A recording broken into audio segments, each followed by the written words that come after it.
In the quiet suburbs of Willow Creek, life moved at a gentle pace. The streets were lined with neatly trimmed hedges and colorful flower beds that seemed to bloom year-round. It was the kind of place where neighbors waved hello in the mornings, kids rode their bikes down tree-lined avenues, and families gathered for weekend barbecues under the shade of sprawling oak trees. Everything about Willow Creek screamed peace, comfort, and safety, a perfect retreat from the chaos of the outside world.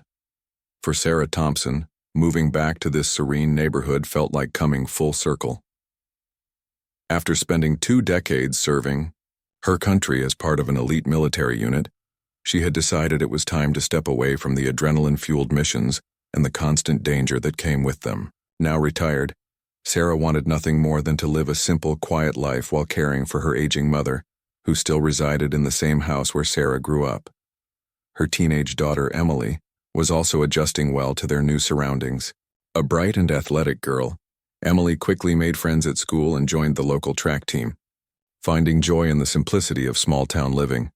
But beneath the surface of this picturesque community, there was tension simmering just out of sight.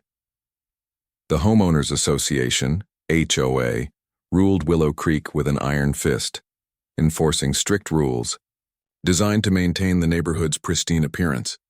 From lawn maintenance schedules to noise restrictions, no detail was too minor for the HOA to regulate.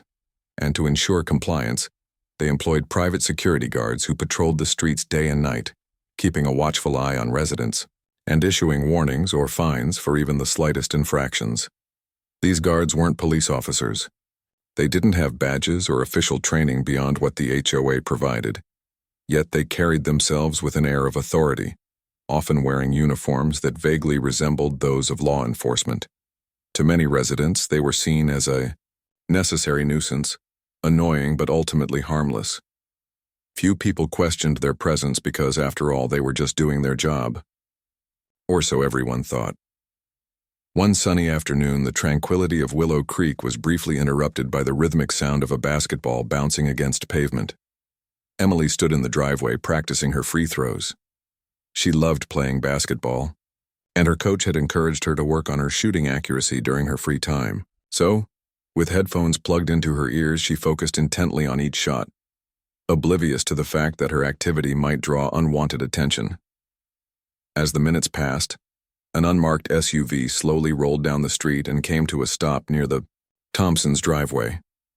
2 men stepped out, both dressed in dark uniforms adorned with patches that read Willow Creek Security. One of them, taller and broader-shouldered, approached Emily with a stern expression. He introduced himself as Officer Daniels, though his name tag clearly said Greg. His partner lingered by the vehicle, arms crossed, scanning the area with a disinterested gaze. "Excuse me, young lady," Greg began, his tone clipped and authoritative. "Do you realize you're violating our noise ordinance? You can't make excessive noise during these hours." Emily paused mid-dribble, pulling one earbud out.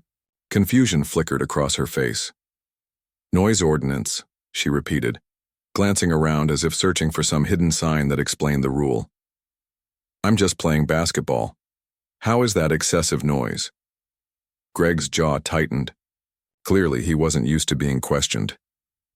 "The rules are posted online," he replied curtly. "If you don't comply, we'll have to issue a citation." At this point, most teenagers would have backed down, apologized, and gone inside to avoid further trouble. But Emily wasn't most teenagers. Growing up with a mother like Sarah, she had learned early on how to stand her ground without escalating a situation unnecessarily. Still, something about Greg's demeanor set off alarm bells in her mind. There was a hardness in his eyes, a sense of superiority that made her uneasy.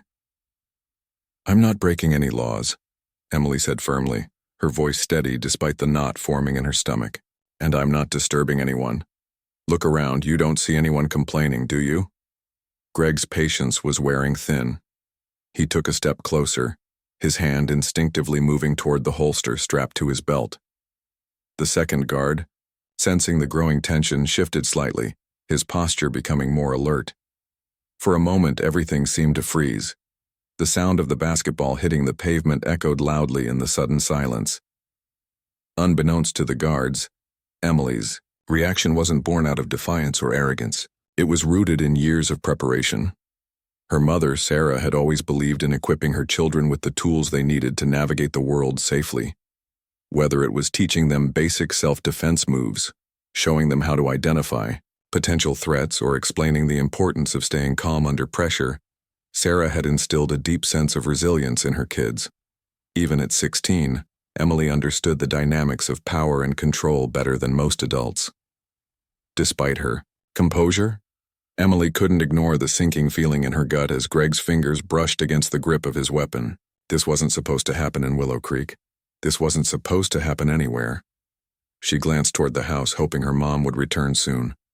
Little did she know, help was already on the way. Meanwhile, Sarah was finishing up her errands at the grocery store. As she loaded bags into the trunk of her car, she couldn't shake the nagging feeling that something wasn't right. Maybe it was intuition, or maybe it was the years of experience that had taught her to trust her instincts. Either way, she decided to head home earlier than planned.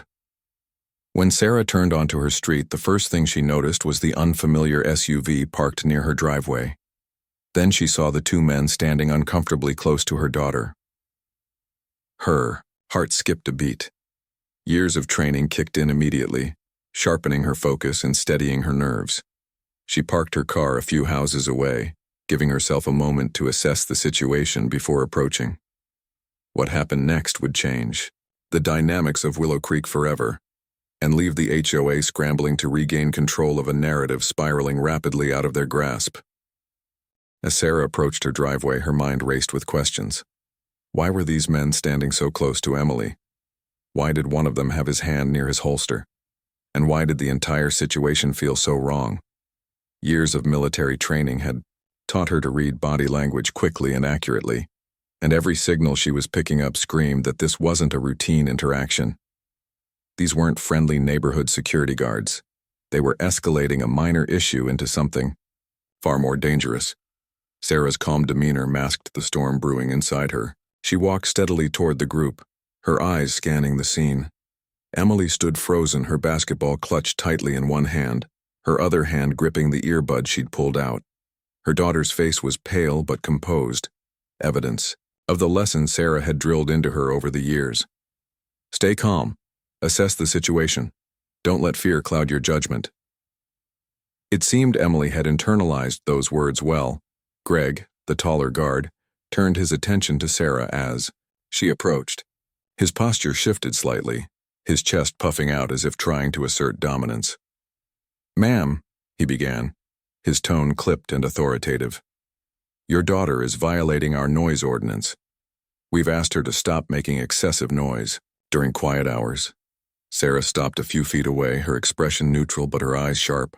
She didn't respond immediately. Instead, she took a moment to study the two men. Greg's partner, who hadn't said much yet, hovered near the SUV, his arms crossed and his weight shifted onto one leg. He seemed less invested in the confrontation, but ready to back up his colleague if things got physical. It was a dynamic Sarah recognized all too well. One man trying to project authority, while the other played the role of silent enforcer. "I'm sorry," Sarah finally said, her voice calm but firm. "I wasn't aware there was a specific rule about playing basketball in driveways. Can you explain what constitutes excessive noise?" Greg frowned, clearly unprepared for someone to question him. Most residents would either apologize or argue defensively, but Sarah's tone was different. There was no hint of aggression, just polite curiosity. It threw him off balance. "The rules are posted online," he replied, repeating the same line he'd given Emily earlier. "If you don't comply, we'll have to issue a citation." Sarah nodded slowly as if considering his words. "I see.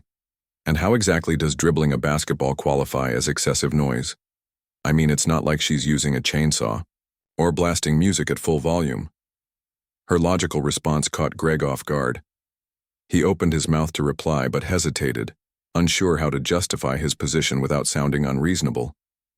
That hesitation gave Sarah the opening she needed.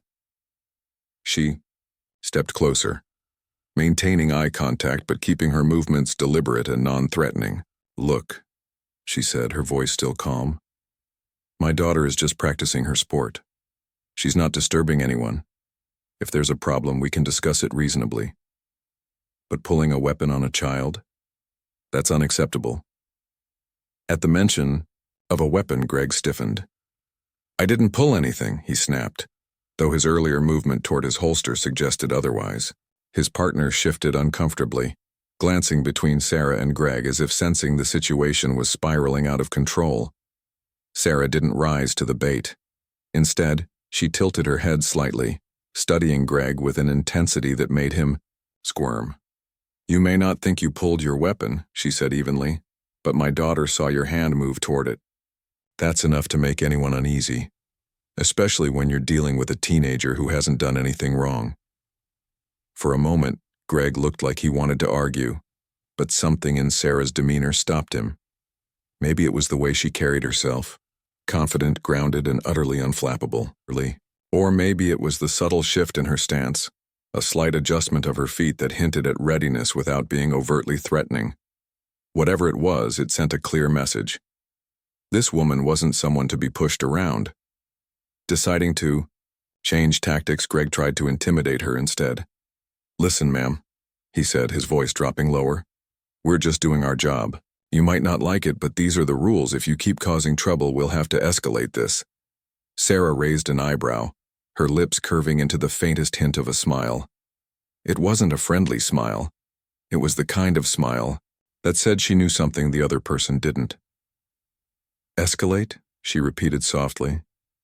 You really want to do that?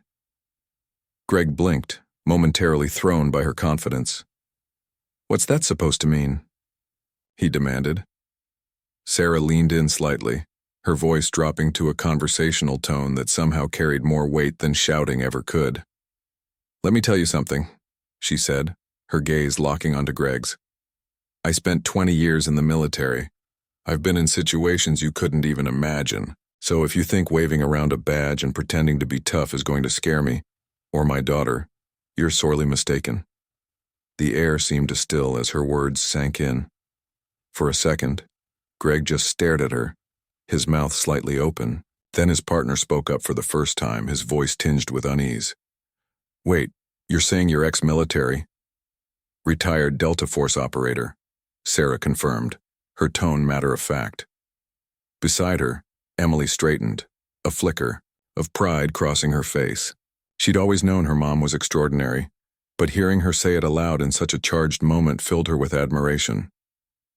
The two guards exchanged a glance, their earlier bravado crumbling under the weight of Sarah's revelation.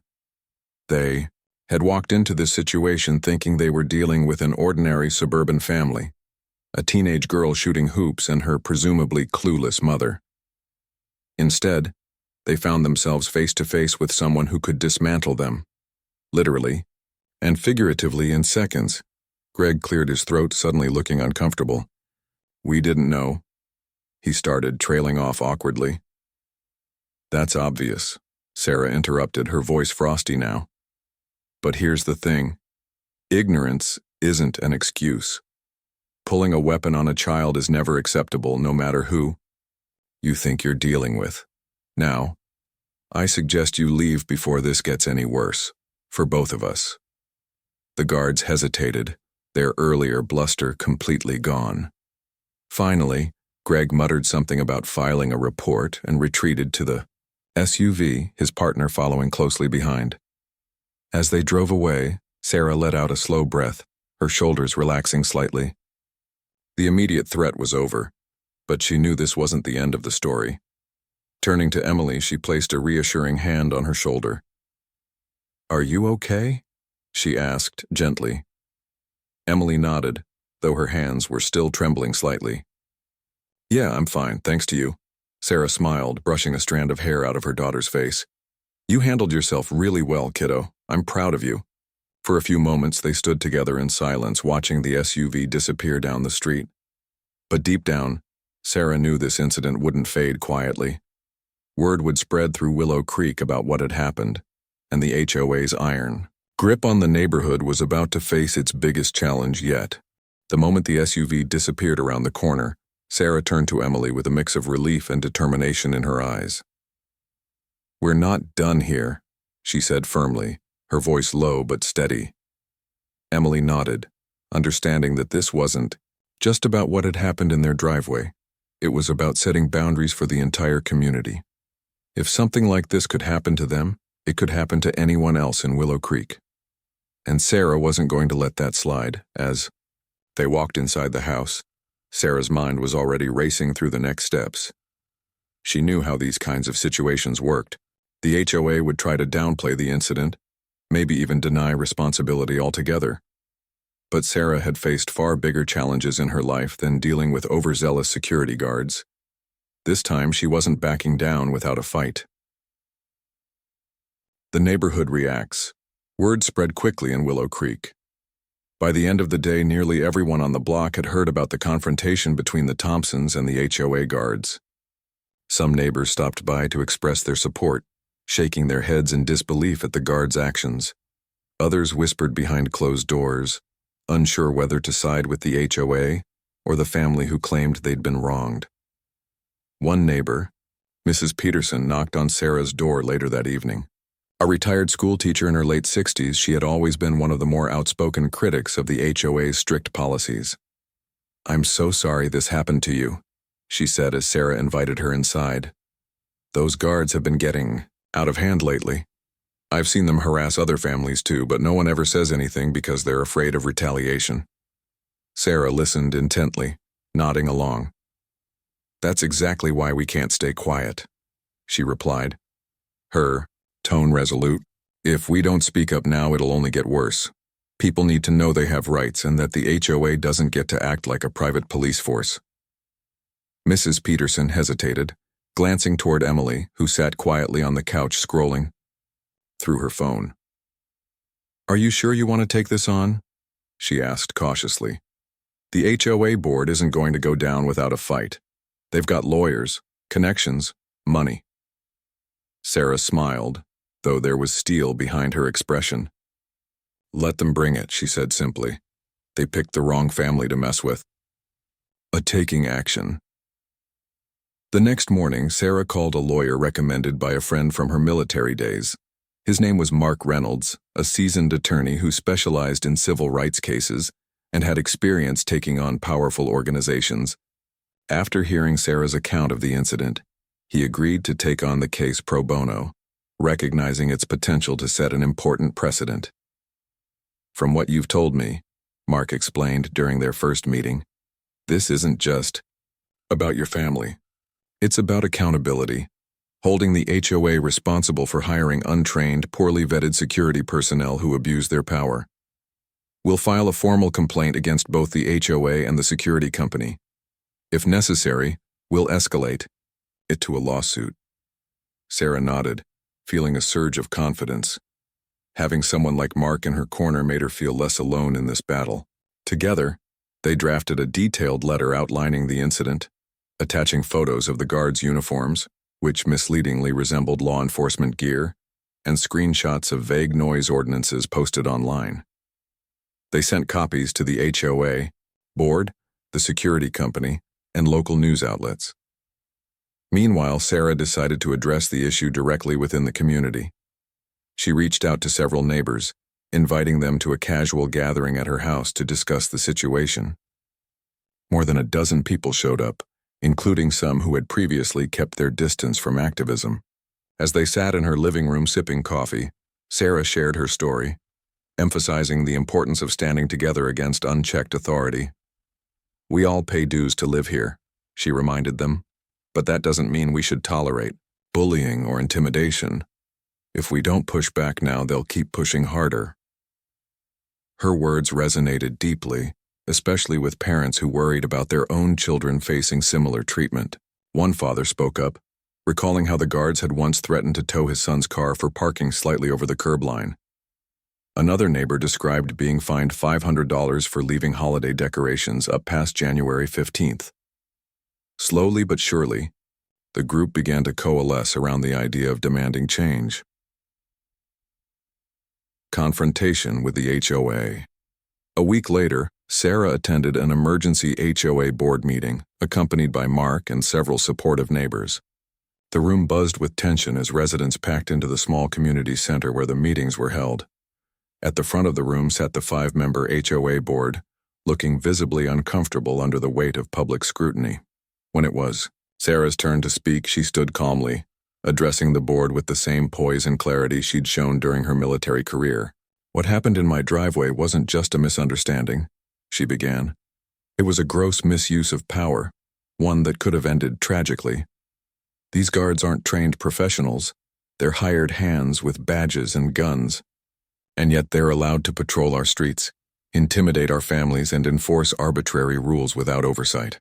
She paused, letting her words sink in before continuing. "I'm not asking for apologies or empty promises.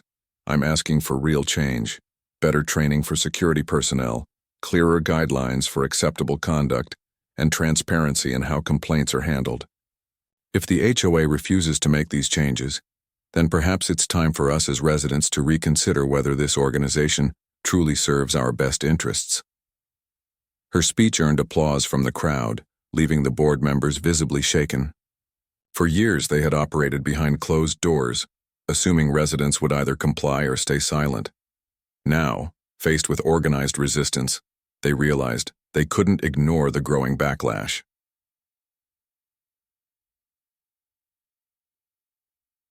Public attention grows.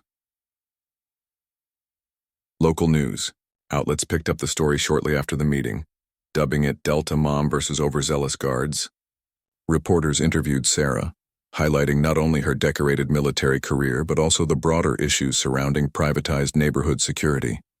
The coverage sparked conversations across social media, with many praising Sarah for standing up to the HOA while others criticized the guards' reckless behavior. In response, the HOA issued a vague apology, claiming the incident was an isolated mistake caused by miscommunication. However, they refused to acknowledge any systemic problems or commit to meaningful reforms.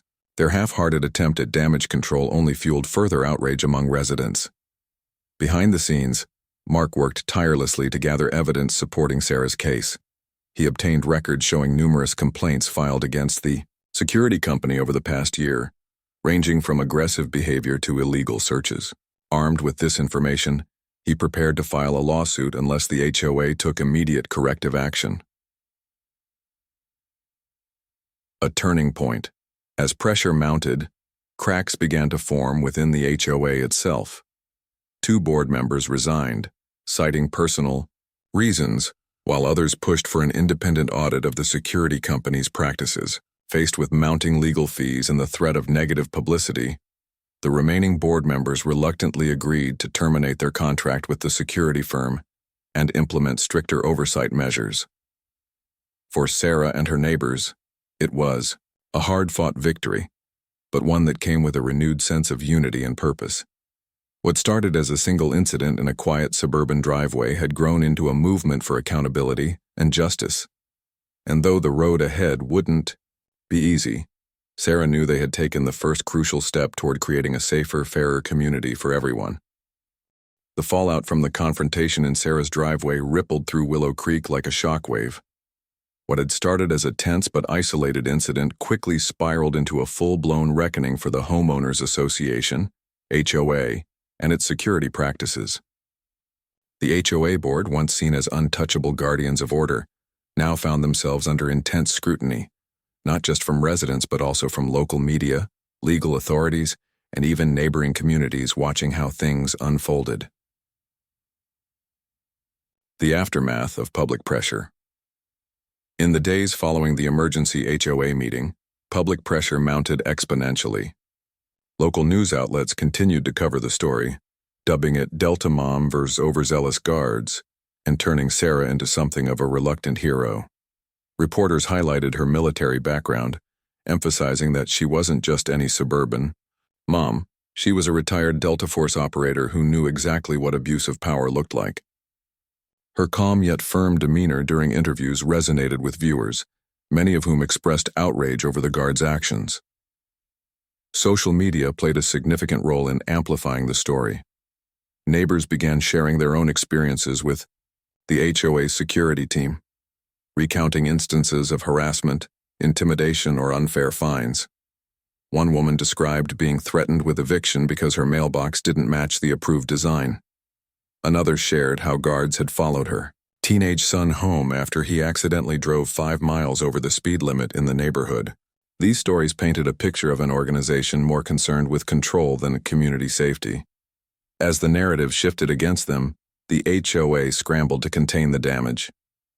They issued another statement, this time acknowledging areas for improvement in their security protocols.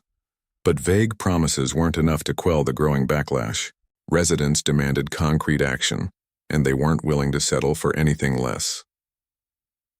Legal action and accountability. Mark Reynolds, Sarah's attorney, wasted no time filing a formal complaint on behalf of the Thompson family. The document outlined not only the specific incident involving Emily, but also systemic issues within the HOA's operations. Among the evidence presented were records of previous complaints against the security company, internal emails revealing lax hiring standards, and testimonials from other residents who had faced similar intimidation tactics. The lawsuit sent shockwaves through the HOA board. Suddenly, they were facing not just public criticism, but potential financial ruin. Legal fees began piling up, and insurance companies started questioning whether they would cover claims related to the guards' misconduct. 2 of the remaining board members resigned almost immediately, citing personal reasons, while others quietly distanced themselves from decision-making processes. Meanwhile, Sarah became increasingly vocal about the need for accountability. She gave interviews, attended town hall meetings, and worked closely with Mark to ensure the case stayed in the spotlight. Her goal wasn't revenge, it was reform. She wanted to make sure no other family in Willow Creek, or anywhere else, would have to endure what she and Emily had experienced. People deserve to feel safe in their own homes, Sarah told a local reporter during one interview. But safety doesn't mean living under constant surveillance or fear of punishment for minor infractions. It means knowing your rights are protected and that those in positions of authority are held accountable. Her words struck a chord with many residents, further galvanizing support for change. Changes within the security company. Faced with mounting pressure, the HOA terminated its contract with the private security firm responsible for the guards involved in the incident. The company, which operated under the name Neighborhood Watch Services, attempted to defend itself by blaming individual employees rather than addressing systemic failures. However, leaked documents revealed a pattern of negligence, inadequate training programs, inconsistent background checks, and a culture of aggression encouraged by supervisors. The fallout extended beyond Willow Creek. Other neighborhoods that had hired Neighborhood Watch Services began severing ties, citing concerns about professionalism and safety. Within weeks, the company announced layoffs and eventually filed for bankruptcy, a stark reminder of the consequences of unchecked power. For Greg and his partner, the 2 guards involved in the driveway confrontation, things unraveled quickly. Both men were fired shortly after the incident and banned from working in any capacity within Willow Creek. Rumors circulated that Greg had struggled to find employment elsewhere due to the negative publicity surrounding his actions. While some might have felt sympathy for him losing his job, most residents agreed it was a necessary step toward rebuilding trust in the community. Rebuilding trust in Willow Creek. With the security company gone, the HOA board turned its attention to finding a new provider. This time, however, they couldn't simply rubber stamp a decision behind closed doors. Residents demanded transparency throughout the selection process, insisting on vetting candidates and reviewing contracts before approving any agreements. Several neighbors volunteered to form a committee tasked with overseeing the transition, ensuring that history wouldn't repeat itself. Sarah played a key role in shaping the new security framework. Drawing on her military experience, she advocated for de-escalation training, clear guidelines on when and if weapons should be carried, and regular performance evaluations for all personnel. She also pushed for a hotline where residents could report misconduct anonymously, creating a system of checks and balances to prevent future abuses of power. Slowly but surely, the atmosphere in Willow Creek began to shift. Neighbors who had previously avoided conflict now felt empowered to speak up when they saw something wrong. Monthly meetings became opportunities for open dialogue rather than platforms for top-down decrees. Even the HOA board, now composed of newer members eager to restore credibility, adopted a more collaborative approach to governance. Emily's perspective. While much of the focus remained on Sarah's efforts to hold the HOA accountable, Emily's perspective offered a poignant glimpse into the human side of the story. For her, the incident had been both terrifying and transformative. On one hand, she couldn't forget the knot of fear in her stomach as Greg's hand hovered near his holster. On the other, she emerged from the experience with a newfound sense of confidence, not because she believed she could take on armed guards, but because she realized she wasn't alone. "I used to think standing up for yourself meant yelling or fighting back," Emily admitted during a candid conversation with her mom one evening. "But seeing how you handled everything, it made me realize there's strength in staying calm and knowing your worth. You didn't let them intimidate you, and that gave me courage too." Sarah smiled, pulling her daughter into a hug. "That's exactly right," she said softly. "Being strong isn't about proving you're tougher than someone else. It's about standing firm in who you are and refusing to let anyone take that away from you." Warrior, a new chapter. By the end of the summer, Willow Creek felt different. Not perfect, but better. The streets still buzzed with activity, but now there was a sense of mutual respect between residents and the newly hired security team. Instead of enforcing arbitrary rules, the guards focused on fostering a safer environment through communication and cooperation. Children played freely in driveways. Parents chatted at bus stops, and weekend barbecues resumed without fear of unexpected confrontations. For Sarah and Emily, life returned to a semblance of normalcy, but with a deeper appreciation for the power of community. They had faced adversity together and emerged stronger for it. And though Sarah hoped never to encounter another situation like the one in their driveway, she took comfort in knowing they had sparked meaningful change. Not just for themselves, but for everyone in Willow Creek. The battle may have been won, but the lessons learned would stay with them forever. In the months that followed, Willow Creek transformed in subtle yet profound ways. The once oppressive shadow of the HOA's ironclad rules began to lift, replaced by a spirit of collaboration and mutual respect. What had started as a single act of defiance, Sarah standing up to overzealous guards, had grown into a movement for meaningful change. It wasn't just about holding the HOA accountable anymore. It was about redefining what it meant to live in a community. For Sarah, Emily, and their neighbors, this new chapter brought not only relief but also valuable lessons about courage, resilience, and the importance of speaking out. Sarah's advocacy journey. After the dust settled from the incident, Sarah didn't retreat back into her quiet life. Instead, she embraced her role as an advocate for reforming neighborhood security practices. She began giving talks at community meetings, sharing insights from her military career, while emphasizing the importance of de-escalation, proper training, and accountability. Her presentations were practical and engaging, filled with real-world examples that resonated deeply with audiences. One evening, during a town hall meeting, Sarah stood at the front of the room addressing a packed crowd. "Security isn't about fear," she said, her voice steady and warm. "It's about trust.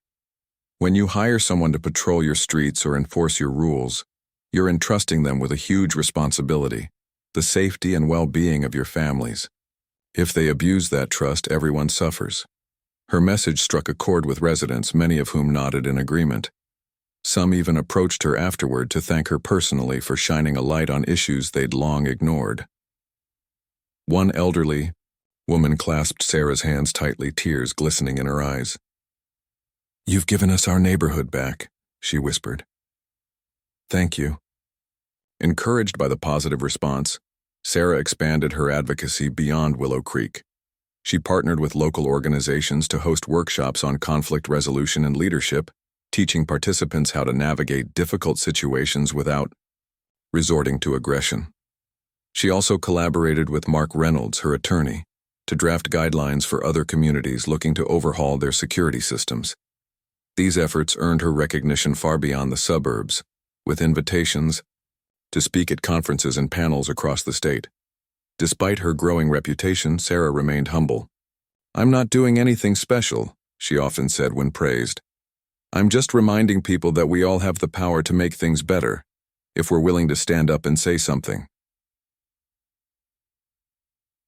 Emily's growth and empowerment.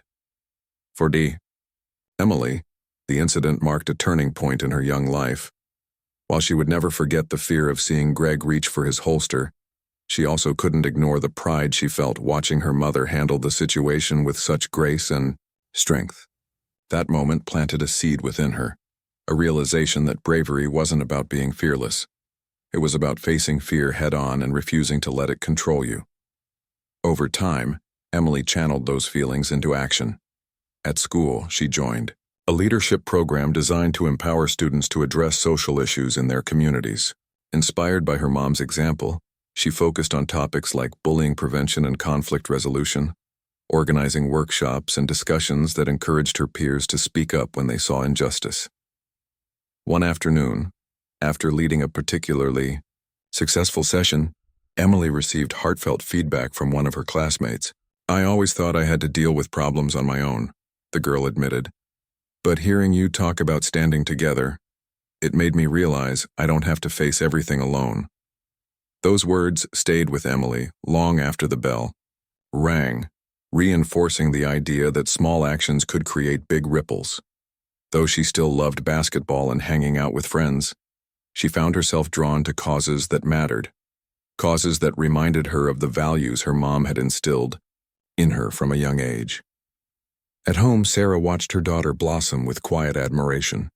"You're going to change the world someday," she told Emily one evening as they sat together on the porch. Emily smiled, leaning her head against her mom's shoulder. "Maybe, but I think I'll start by changing Willow Creek first." Community unity and healing. As the weeks turned into months, Willow Creek continued to heal. The HOA board, now composed of more empathetic and forward-thinking members, worked tirelessly to rebuild trust with residents. They implemented several of Sarah's recommendations, including mandatory de-escalation training for security personnel, monthly check-ins with homeowners, and transparent reporting mechanisms for complaints. The new security team, carefully vetted and trained according to stricter standards, quickly became a trusted presence in the neighborhood.